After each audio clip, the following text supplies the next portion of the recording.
It's a funny place to be, stuck in a seemingly mundane world with an inner knowing that the universe is so much more than our mortal minds can comprehend. Yet we all have the capacity to know peace and our oneness with the wholeness of life. And through these interviews, discussions, and reflections, it is my intention to share this possibility. I'm Ryan Kurczak, and this is the Kriya Yoga Podcast. The simplicity of the path is often what makes it so hard. Because we've been trained from a very early age to want to be entertained all the time. To want to always have something interesting to think about or to do, which draws us away from the simple experience of being. We make up all these stories and they keep us interested in life. And you can be perfectly active and engaged in life without the need for distractions. Some of you know I have a Instagram page. I love it. Why? Because I don't have to listen to anyone's opinions about anything. I don't have to see political crap. I can see pictures if I want, which I don't really subscribe to many except for a few family members and a couple of musicians that are friends of mine. But I post pictures and videos on there. And they're usually pictures of, or 12-second videos of my garden at sunset. Or just now before this class, I happened to look up outside. It's some birds sitting on a power line. I was just watching them. And they were just sitting there. They weren't doing anything. And they sat there for a long time. So, you know what, I'm going to take a picture of that. So I took a 12-second video of these birds up on the power line and I posted it. And I do this on purpose. Because it's in those kinds of moments where life is actually happening. And all the stories that we tell ourselves, they're fun. But ultimately, we're learning to let go of that, to embrace this kind of beingness. And when you embrace that kind of beingness, your life is radically different than most everyone else's, because you're not always trying to get to the next thing. You're not always trying to do something else. You're supposed to give up all desires, yeah. But the one desire you're not supposed to give up is that desire for realization or God. Because the more you desire that, the more you draw clarity into your life until you realize that you are perfectly whole and serene, no matter what situations rise and fall. And that is a hard thing to grasp. Most people quit because they can't understand it, because it's not something that you can define. It's not something that you can get accolades for or point out or be recognized for. And this is why we meditate or try to meditate so deeply, because that gives us access to that state of being. And if we can stay there, and it's often described as a battle because we have to fight out all the stuff that's vying for our attention, even the little things. Even the little things. And you catch that glimpse of pure being. And then you know what it's about. And then you're not concerned about being good or being bad. You're appropriate in every situation. And whether you're, like I said, scraping up an overflow of sewage from your basement, or whether you're up on a mountaintop seeing beautiful yogis meditating together. It's all just as beautiful.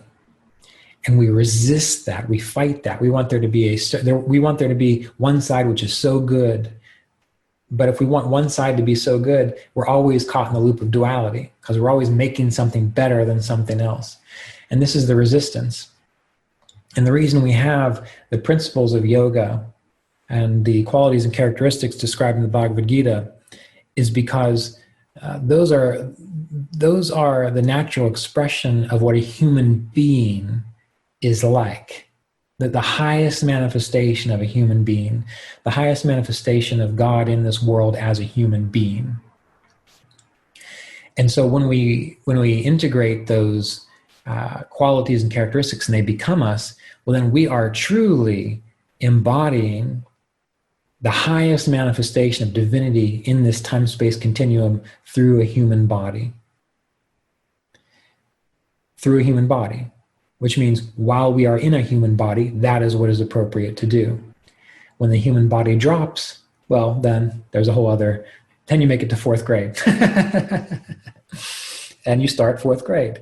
And just like you start third grade, you didn't know what the hell you were supposed to do until you got through third grade. Well, you start in fourth grade. Look around. There's going to be a good teacher there to help you along the way. And you continue until eventually you become a graduate. You're free, supremely free. This is what the Yoga Sutras lead to, the Bhagavad Gita, the study of the holy science and those practices lead to. And you become supremely free. And you're free. Nothing beyond that. And there doesn't need to be anything beyond that. But we can't mistake, I can't wait to get out of third grade, then I'll be supremely free. We can't think that way. In this case, while we are in school, it's not the destination, it is the journey that we need to pay attention to, because the destination will take care of itself. The only purpose of this life then is transcendence. The only purpose of human life, yes, is transcendence of our attachments and our aversions. Transcendence of our attachments and our aversions. And again, the subtle process of that can't really be understated or overstated, I guess I should say. It can't really be overstated. It can definitely be understated. Because, in the beginning, I can remember, I've got to get away from my family. They're so annoying. They're just always pulling me into codependence. They're always stressing me out. They're manipulative. They're needy. I need to get away from them because they're getting in the way. Years go by. Okay, I can be around them now. I can love them to a point, but then I got to get out of there because I have my limits. And then eventually you see them for what they are. People trying their best. You love them. You respect them. You don't want to get away from them because I got to get away from them. It's just because it's not appropriate for you to be there anymore. And so you walk away and you come back and you let them have their life and their drama, and you be a part of their life as best you can. And you're not attached to them and that you want to make them better. You wish them well and you support them when you can. But none of your words and nothing that you say about how wonderful yoga is going to make any difference for them. They have to come to these ideas themselves. And you're not averse to them either. You see them even when they're ugly and when they're manipulative and they're being petty like you remember as a child. You love them anyway because you don't see them as manipulative, ugly, or petty anymore. You see them as people who have certain conditioning and they're working through it just like we all have done. And so then you are no longer suffering from attachment or aversion. You're being appropriate to them. It all comes down to being appropriate.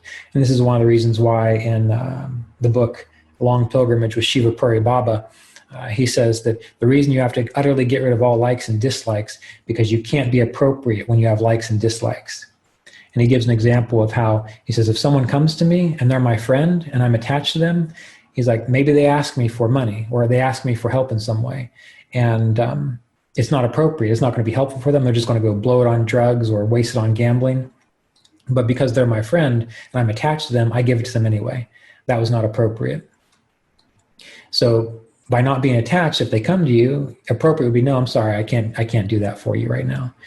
Same way, if you have no likes and dislikes and an enemy comes to you and they need food, if you don't like them, then you'll say, get out of here, you're my enemy. And that's not appropriate. If someone needs food, even if they're your enemy, you give it to them. So likes and dislikes, that's how getting rid of your likes and dislikes, that's where the way you transcend life comes into play. So you get more of an understanding of that the more you practice truthfulness, as I've talked about earlier on.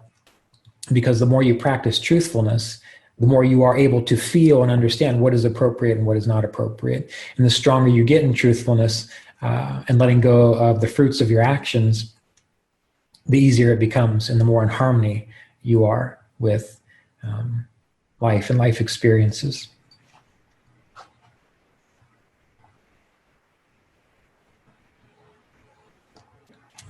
this is what true satsang is about. And I remember being in Asheville and the really interesting ideas about spiritual communities, and everyone wanted to get together for satsang. But satsang is really just talking about what is necessary and what is true. And oftentimes I would go to various satsangs at the invitation of friends, and we'd sit there and I'd think, what the hell am I doing here? And why are you here? And why did you even invite me here? Have you not been paying attention to the things that we've been studying? Because all we're doing is confusing each other. I mean, people talk about stuff and they talk themselves in circles. And I hope and I pray that I'm not talking you in circles. I try to be as consistent as possible and speak to my experience. But oftentimes in these ideas of satsangs, people are just talking and talking and talking. And you're thinking, wow. Well, I guess it depends on your discernment, but you're thinking, wow, how is this even helping me in my life and clarifying my ability to walk this path? But what we're doing now, this is satsang, as far as I understand and appreciate it. And I remember being with Mr. Davis, and that was satsang, because he just talked directly to the questions that were asked. And not every question can really be answered with words, which that was part of the issues with the satsangs that I went to, is the person thought if they couldn't answer the question with words, then they weren't that good. So they would talk about things that couldn't be spoken about, and that's where the confusion came in. Anyway, let's get back to this question about boundaries. So how do I measure if I have good boundaries or not? In terms of social media, you had mentioned that too much exposure may not be good, especially when not having mental boundaries. You may not have called it mental, but I don't remember the word. Basically, media exposure, social media, if it gets into you and you can't shake it, you don't have good mental boundaries. I have a family member, well, a few family members, but one in particular I'm thinking of, who gets really fired up about politics, and he has to turn off Facebook and get away from it, because he'll just sit there and he'll just get more and more into it and more fired up about it, and it makes him angry and it makes him anxious. And that permeates the rest of his day. He doesn't treat his wife so well after that. He's short with people. So part of mental boundaries in regards to social media is knowing what can you handle and when is it getting in the way of your inner peace. Social media is terrible. I don't like it at all. I wish I didn't have to use it, but in order to reach people these days, I have to use YouTube and Facebook and those sorts of things. But if I ever take the time to scroll through what everyone's posting, it's ridiculous and it's stupid. You've got people talking about, they're talking about their political agendas as if someone who doesn't believe in their political agendas is really going to think about what they're saying. It's just a total waste of time. The people who agree with you already agree with you. You posting on Facebook is not going to make any difference.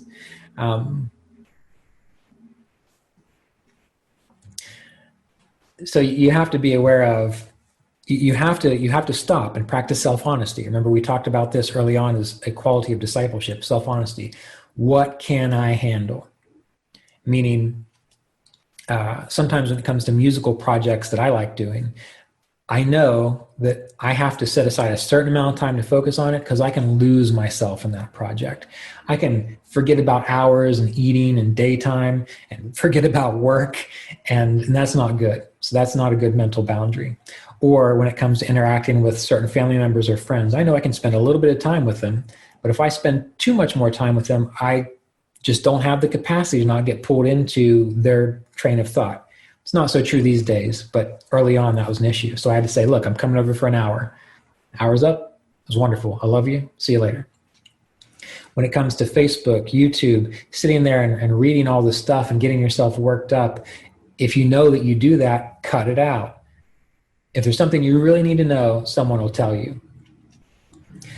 Worrying about this person with that disease, pray for me for this, and so on. And you can go on, you can waste hours and hours with that kind of stuff. God will take care of people the way God needs to take care of them.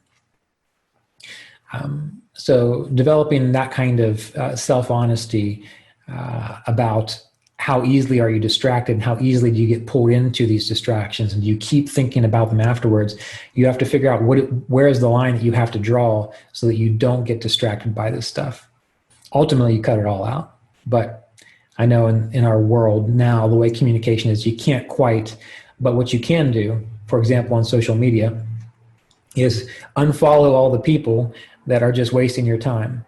Maybe you've got a best friend that posts something once a week. Oh, you like to know about that? Great. You know that best friend is living his life He's not trying to, yeah. I have a relative that she posts probably, if I look at her timeline, she probably posts 14 different things in an hour. Most of it's nonsense. And most of it's not even true. But none of you, I don't think, have that issue. But we all have it to some degree. Way back when Facebook first started, I often blamed myself for getting sick when I would get sick. I don't really get sick that often. But whenever I would get a cold or get run down, I would say, you know what? It's me wasting all my mental energy paying attention to all of this. And so I would delete my deactivate my Facebook account and not get on it for months. So I don't know if that speaks to what you're asking. If not, please clarify. Otherwise, consider that.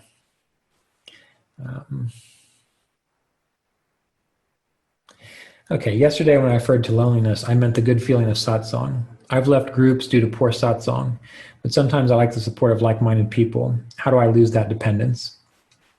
Okay, this is the way you lose that dependence. The way that you deal with that loneliness and lose that dependence is you need to find a group of people that have the same interests you do, that's just lighthearted and fun to talk about. Spiritual groups, they're just weird. That's why I don't like to encourage them. When you start getting into belief systems and people trying to prove or be competitive about their devotion and their love, and then they want to suck up to the teacher and they want to feel more special as though they're better than others or closer to the teacher. I see that all the time. So what I recommend is get a hobby. Something that doesn't require any kind of weird philosophical moral dogma. That's just people coming together because they love talking about it, or they love doing it, or they enjoy it. Kayaking together, playing cards. Just get into it. Have fun playing cards. If you love playing cards with people and you're able to observe other people's personalities, you're less likely to feel like it's an unhealthy group because you're just playing cards and you know people are people. So there's not that weird expectation that some kind of spiritual group is going to be better than others. So the way I recommend losing that dependence is just find like-minded people that enjoy what you like, making baskets, going for walks, things like that. That way you're able to have a group that fulfills your need for socialization, because socialization is very good for you. It helps you live longer, it helps you be happier, but you got to have socialization that's fun, that's enjoyable. And when it comes to something like spiritual groups, it's easy to get let down.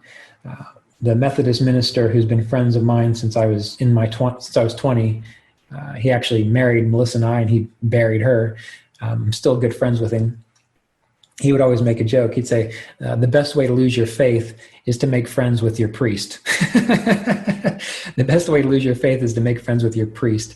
So I would take it a step further and say the best way to lose your faith in spirituality and humanity is to make friends with your fellow spiritual seekers, or try to have a group based on that. Yeah, okay, I think I've spoken to it enough, because now I love the interactions that I have with people. I love going fishing with friends when that can happen.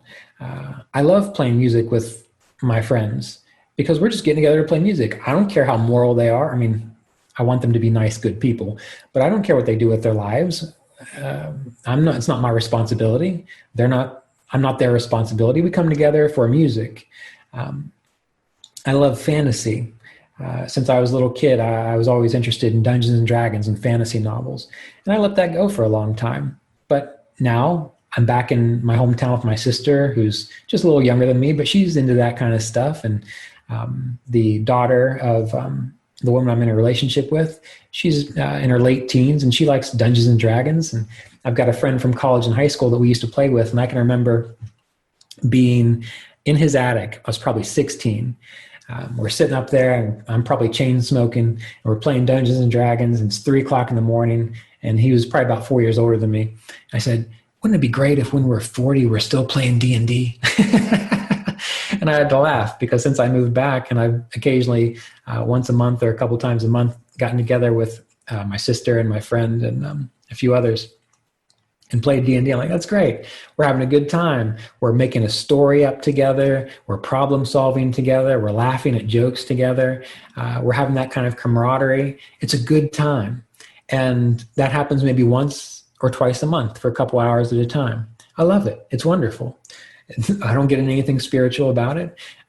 We don't have any of that kind of expectation. We support each other. We're happy with each other. So, yeah, just treat your spiritual practice as your personal practice. Have a relationship with a mentor. Have a relationship with God. God, just God. Learn from someone who knows what they're talking about, hopefully. As far as you can tell, if they know what they're talking about. And then the rest of your life, let that imbue the rest of your life. Don't make your life about it. Let your life be imbued with it. And the people you spend time with, you've got interests, you got to have interests. And bring that kind of joy to the world. When I play music, Mr. Davis, he was very much about staying true to the path. And I get that completely. And what I found in playing music, I don't do it for a living. I don't care if I get paid for it. I do it because I love it. And what I found is that it brings joy to people. Whether I'm sitting on my porch and, the neighbor drives by and he yells up, wow, it was wonderful. It was so nice to hear you playing while I was working. While he was working, he was brought some joy to his life. Or when I would be in Asheville and we'd play at the Irish sessions on Sunday, I'd go have a good time and people would, you could tell it just helped create good memories for them. It would uplift them. That was wonderful. And that was a way to bring some peace and clarity to people. It doesn't always have to be about things that you consider to be spiritual, but it was imbued with my ability to focus and to really enjoy the music and let that shine through. And that probably occurred because of my capacity for meditation and yoga. So whatever you do, your life can be enjoyable. You just have to be honest with yourself about, you've got to figure out how to make it enjoyable. You've got to figure out how to do your spiritual practice, take your spiritual practice seriously, and then tweak your life, experiment, drop some things, bring some things in, ignore certain people for a little while, see how that goes. Does it improve your life? Pay attention to other people. How does that go? Does that improve your life? You got to feel it out. There's no formula or prescription, which if you just plugged in the numbers, magically it's going to happen. You have to grow into your life and let everything that you grow into be permeated with the light of your meditation practice, the light of your personal study, the light of what you understand to be through the teachings of the Bhagavad Gita, through the embodiment of the teacher that you learn from. Then your life becomes alive. And it's not always easy. So that's why, as we discussed earlier, you have to have the grit and the ability to accept a challenge and realize that some sacrifices and challenges are going to be painful for a while until you get the hang of it. And then you have that, the real dopamine floods your body and your awareness. We've been conditioned to look for the immediate serotonin and dopamine fix. It's because of social media. It's because of how food is made these days. It's because of TV. It's the instant gratification that we have in this time, in this kind of worldview.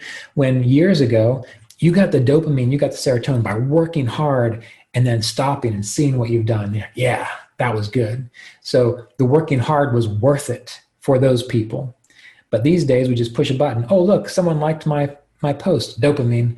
Oh, let's go to the store and get some mac and cheese bites. More calories than you need, sugar, fat, dopamine, or serotonin. Oh, let's do this, immediate response. That's why we can't do things that are hard work these days because we're so overrun by instant gratification. And to practice yoga, you can't have that mentality because you just won't have the ability to stick with it, to finally, after a year, sit back and say, whoa, what is this? All of this work. Yeah, I'm willing to work harder now too, because that was worth it. This is how we really have to reevaluate our lives and kind of see our life in that way.